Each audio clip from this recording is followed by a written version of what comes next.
Aujourd'hui, nous allons parler de confiance. La confiance, c'est le savoir que nous avons la capacité de faire quelque chose. Pas forcément de le faire bien ou mal, mais la capacité de faire quelque chose. C'est avoir des preuves, ça repose sur des preuves que nous avons, que nous pensons avoir, sur des choses que nous pouvons faire. On a alors confiance en un savoir-faire, en une compétence. Ça peut être également des preuves sur des choses que nous savons, confiance en des savoirs. On peut également avoir confiance en des personnes parce que à certains moments de notre vie, on a pu se reposer sur elles. Elles ont manifesté des choses qui pour nous signifiaient qu'on pouvait être en sécurité. Donc la confiance, ce savoir que nous avons la capacité de faire quelque chose, elle naît de l'expérience, elle naît du passé. Elle naît aussi éventuellement de ce que d'autres nous disent, de la confiance qu'ils ont en nous, où ils nous disent là vraiment tu vas réussir, j'ai vu que tu avais réussi, et donc on va davantage te dire d'accord, là je suis capable de le faire. Ce sont ces expériences et ce passé qui va nous donner des sentiments d'assurance, de sécurité, de compétence, de fiabilité, de faisabilité. Je vais vous donner 3 exemples personnels. Premier exemple personnel, en termes de confiance en mes compétences. Aujourd'hui, j'ai vraiment confiance en mes compétences de coach. Non seulement j'ai déjà coaché de nombreux clients pour lesquels clairement les retours étaient bons et l'accompagnement a été des périodes extrêmement agréables, sont des périodes extrêmement agréables, profitables de croissance des personnes que j'accompagne.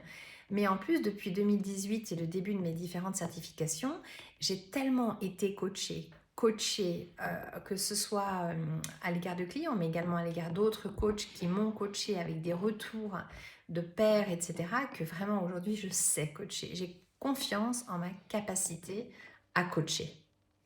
Deuxième exemple, c'est une confiance en mes savoirs. J'enseigne à l'université depuis 20 ans, depuis plus de 20 ans même. J'ai confiance en mes savoirs. Je peux aller en cours devant un amphithéâtre de 150, 200 étudiants et je n'ai pas forcément besoin d'avoir des notes de cours parce que j'ai confiance, je sais ce que je sais et je sais que je le sais d'une certaine façon et ça voilà, c'est une confiance en mes savoirs. Ça ne veut pas dire que j'imagine que je le fais bien ou mal, simplement je sais que j'ai la capacité de le faire et je sais que j'ai ce savoir à l'intérieur de moi. Troisième élément, cette fois-ci donc j'ai parlé de la confiance en une compétence, ensuite la confiance en un savoir et là je vais vous parler de la confiance en une personne. J'ai confiance en mon mari.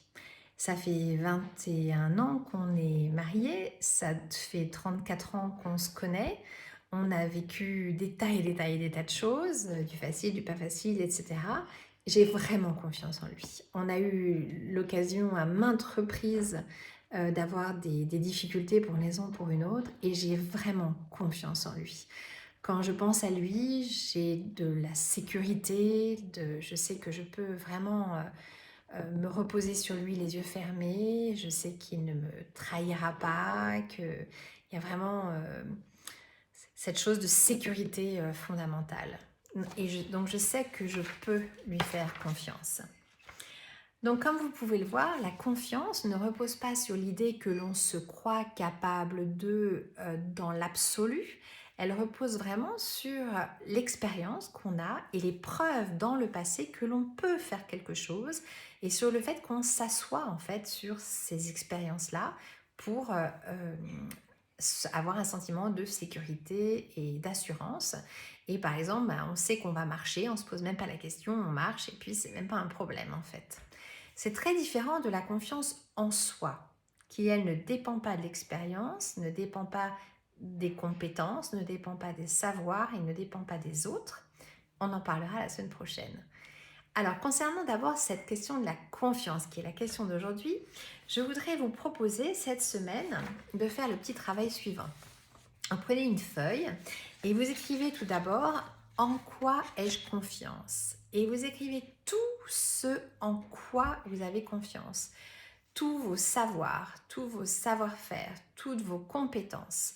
Ça peut aussi bien être marcher, me verser un verre d'eau, me faire cuire un œuf, utiliser Gmail, utiliser mon téléphone, allumer la télévision.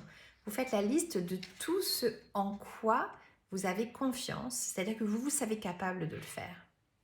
Ensuite, dans un deuxième point, vous écrivez toute la liste de ce que vous ne vous considérez pas comme capable de faire, ce en quoi vous n'avez pas confiance. Par exemple, pour moi, aujourd'hui, je ne me sens pas encore capable de faire un certain nombre de choses via mon site internet et je n'ai pas confiance en ma capacité à le faire, donc j'ai besoin de travailler pour acquérir cette capacité-là. Troisièmement, je vous invite à faire la liste de toutes les personnes en qui vous avez confiance. Quatrièmement, de faire la liste en ceux en qui vous n'avez pas confiance, donc les personnes envers lesquelles vous n'avez pas confiance. Et dans un cinquième et dernier temps, je vous invite à prendre un petit peu de recul et à réfléchir à tout ce que vous venez d'écrire. Est-ce que ça vous apprend quelque chose? Est-ce que vous vous dites par exemple, waouh, mais en fait je suis capable de tellement de choses. Moi qui dis tout le temps, mais je suis vraiment une incapable, je suis nulle, mais en fait c'est fou tout ce que je sais faire. Ou alors est-ce que vous vous dites, et ou d'ailleurs on peut se dire les deux à la fois, c'est ah tiens là je suis vraiment pas capable pour faire telle chose par exemple dans le domaine professionnel. Est-ce que j'ai pas envie d'acquérir cette capacité? Qu'est-ce que je pourrais faire pour acquérir cette capacité? Ou alors tiens j'ai vraiment pas confiance en cette personne. Tiens c'est marrant parce que pourtant j'avais envie de lui laisser décider de notre prochain voyage. J'ai peut-être changé d'avis. Vous voyez tout ça.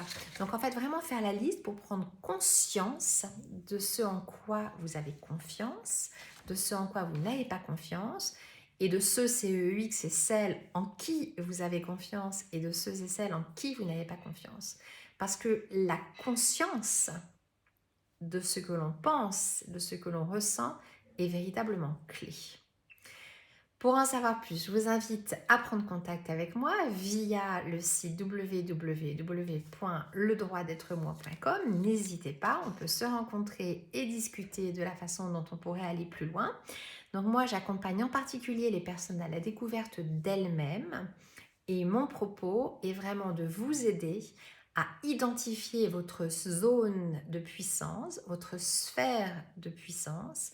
Et une fois que vous l'avez identifiée de façon claire, je vais vous accompagner pour pouvoir investir pleinement cette zone-là, qui est la vôtre, et pour pouvoir vous épanouir pleinement dans cette zone-là. Je vous dis à très bientôt.